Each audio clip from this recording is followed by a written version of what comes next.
दादा तू मागे मित्रा थोडा मागे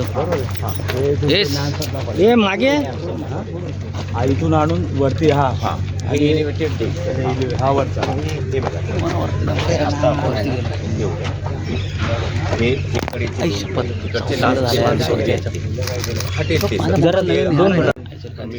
आलो त्यांना स्टेशन डायरेक्टरला, तर ही पूर्ण आपल्याला अंडरग्राउंड क्रॉस करून घेतली का ती?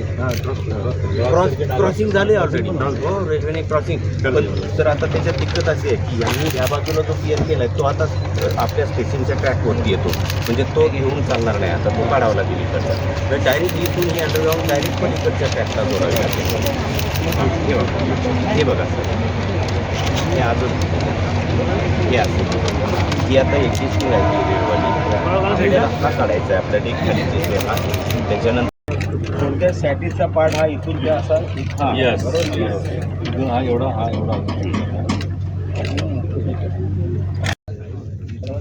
सर्व्हिस रोड वाटायचा. सर्व्हिस रोड आहे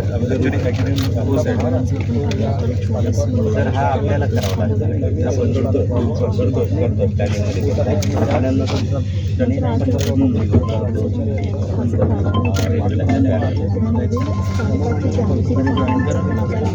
तुम्ही इथे ब्रिज एक तर आयदर याला तुम्ही टनेल करून तिकडे पास करा. पुढे पॅरलल तिथं हे मला वाटतं इथे इथूनच आपण आपला सॅटिसचा वरचा पार्ट सेम हा साठी रेल्वे 34 हाईट घ्याल ना, जसं इथे केलंय. नाही सॅटिसला ठाणा स्टेशनला जी चुकी झाली आहे सॅटिस वेळेला. हो रे बाबा, ती आता परत नाही. इथं स्टँडर्ड आहे काय सर, क्लिअर 5.5च्या वरती आहे. आपली सगळं डबल डेकर भविष्यामध्ये डबल डेकर इथून खाली असेल सगळा, पण तुम्ही त्या हाईट तशी मेंटेन करा. 5.5 मीटर क्लिअर हायवेला जेवढे आहे ही पूर्ण कुठल्याही हाईटच्या गाड्या ज्या स्टेशनला सॅटिसला प्रॉब्लेम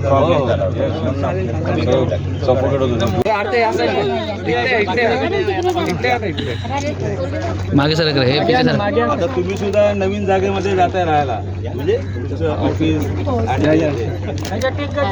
अरे यांचं काम कधी पूर्ण होणार आहे हे ते ना सांगितलं.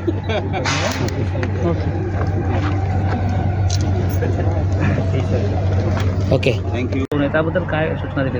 मला वाटतं त्यांना एक तर पहिली गोष्ट म्हणजे कनेक्टिव्हिटी, जे जुनं स्टेशन आहे ठाणे त्याची कनेक्टिव्हिटी करायला सांगितली, जेणेकरून अंडरपास जो आपण आता ज्ञानसाधना कॉलेजच्या इकडे केलेला आहे त्याची कनेक्टिव्हिटी त्या ब्रिजवरनं सॅटिसवरती कोपरी पूर्वला जाण्यासाठी ती कनेक्टिव्हिटी आपण त्यांना जॉईन करायला सांगितलेली आहे.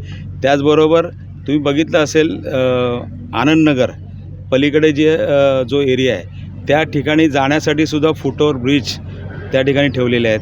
त्याचबरोबर सर्व्हिस रोडसुद्धा आपण त्यांना सांगितले, ती पण प्रोव्हिजन त्यांनी केलेली आहे.